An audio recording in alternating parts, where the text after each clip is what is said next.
Hello students, welcome to my channel. இப்போ என்ன பார்க்குறோன்னா 12th அக்கௌண்டன்சியில் chapter 6ல் illustration 20 பார்க்க வரோம். அதுக்கு முன்னாடி டெத் ஆஃப் ஏ பார்ட்னர். இப்போது இது வரைக்கும் ரிட்டையர்மெண்ட் ஆஃப் ஏ பார்ட்னர் பார்த்தோம். ஒரு பார்ட்னர் வந்து ஒரு கம்பெனியில் ரிட்டையர் ஆகிட்டாங்க அப்படின்னா எப்படிலாம் அவங்களோட இதில் எல்லாத்தையும் வந்து profit and losses, assets, liabilities எப்படிலாம் அட்ஜஸ்ட் பண்ணுவாங்க அப்படிங்கிறத வந்து பார்த்தோம். இப்போ வந்து ஒரு பார்ட்டை வந்து டெத் ஆகிட்டாங்க அப்படின்னா என்னென்னலாம் அட்ஜஸ்ட்மெண்ட் பண்ண போகிறாங்கன்னு பாருங்கள். When a partner dies, there is dissolution or reconstitution of partnership. ஒரு பார்ட்னர் இறந்துட்டாங்க அப்படின்னா அதை வந்து என்ன பண்ணுவாங்க, அந்த பார்ட்னர்ஷிப் வந்து டிசால்வ் பண்ணிடுவாங்க, ஓகேவா, கலைச்சிடுவாங்க. இல்லை ரீகன்ஸ்டியூஷனாக மறுசீரமைப்பு பண்ணி அதை வந்து என்ன பண்ணுவாங்க, கண்டினியூ பண்ணுவாங்க. Next the following adjustment are made on the death of a partner. Partner இறந்துட்டாங்கன்னா என்னென்ன அட்ஜஸ்ட்மெண்ட் பண்ணுவாங்கன்னா, distribution of accumulated profit, reserves and losses. என்னென்ன ப்ராஃபிட் இருக்கோ ரிசர்வ்ஸ் அண்ட் லாஸஸ், அதாவது general reserve fund, workmen compensation fund, அதெல்லாம் இருந்துச்சுன்னா distribute பண்ணுவாங்க. Next assets and liabilities வந்து இன்க்ரீஸ் ஆகுதா டிக்ரீஸ் ஆகுதா, அதாவது ரீவேல்யூ பண்ணுவாங்க. Next determination of new profit sharing ரேஷியோவும் அண்ட் கெய்னிங் ரேஷியோ என்ன பண்ணுவாங்க, டிட்டர்மைன் பண்ணுவாங்க. குட்வில் இருந்துச்சுன்னா அதை அட்ஜஸ்ட்மெண்ட் பண்ணுவாங்க. Next adjustment of current year ப்ராஃபிட்டோ இல்லை லாஸோ, அந்த எந்த பார்ட்னர் இறந்து போகிறாங்களோ அது வரைக்கும் உள்ள ப்ராஃபிட் அண்ட் லாஸை அட்ஜஸ்ட்மெண்ட் பண்ணுவாங்க. Next settlement of the amount due to the deceased பார்ட்னர்னால் இறந்த பார்ட்னருக்கு வந்து அமௌண்ட் எப்படிலாம் செட்டில் பண்ணணும் அப்படின்னு சொல்லிட்டு செட்டில் பண்ணுவாங்க, ஓகேவா.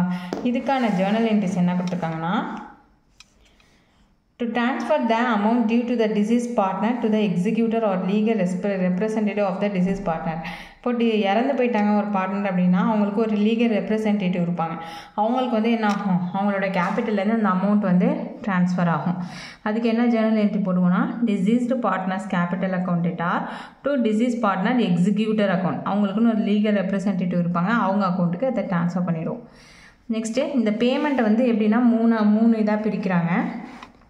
ஒன்று கேஷை வந்து உடனே கொடுக்குறது, paid in cash immediately.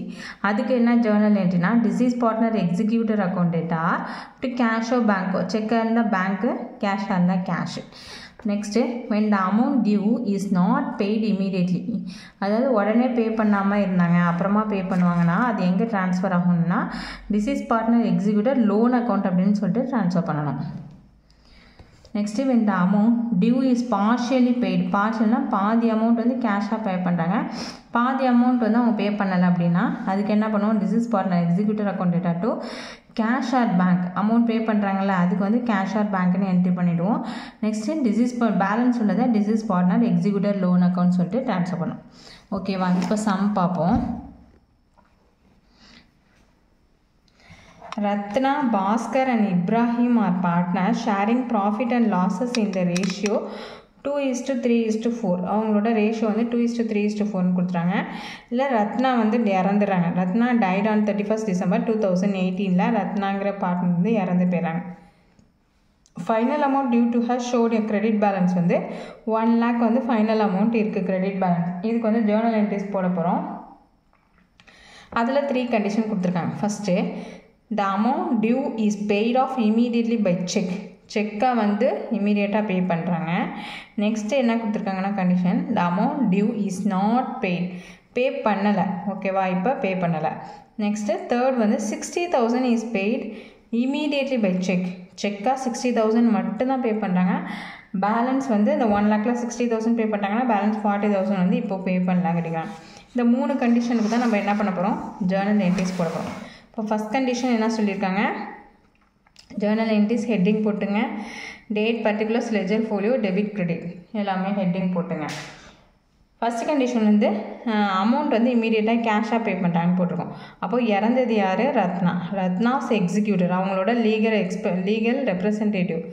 Ratna's executor account debtor to இமீடியட்டாக செக்காக பே பண்ணுறாங்க, அதனால் டு பேங்க் அக்கௌண்ட் அப்படின்னு சொல்லிட்டு போகிறோம். இப்போ செக் கொடுக்கல அப்படின்னாங்கன்னா டு கேஷ் அக்கௌண்ட்னு போடுவோம்.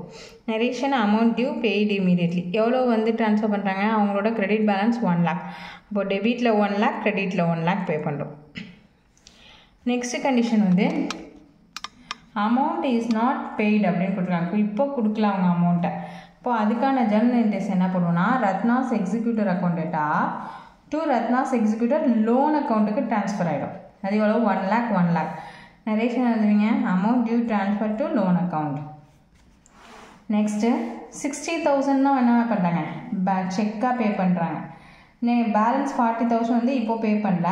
அப்போ அதுக்கு என்ன என்ட்ரி அப்படின்னு பார்த்தீங்கன்னா Ratna's executor account debtor to செக்குங்கிறதுனால to bank account to Ratna's executor loan account. இப்போ எவ்வளோ பே பண்ணுறாங்க 60,000 தான் பார்ஷியலாக பே பண்ணுறாங்க. இந்த 1 lakhல 60 போயிடுச்சுன்னா 40,000 வந்து இந்த லோன் அக்கௌண்ட்டுக்கு வந்து கிரெடிட் ஆகிடும். ஓகேவா, இது ரெண்டத்தையும் ஆட் பண்ணிங்கன்னா 1 lakh டெபிட்டில் போட்டணும்.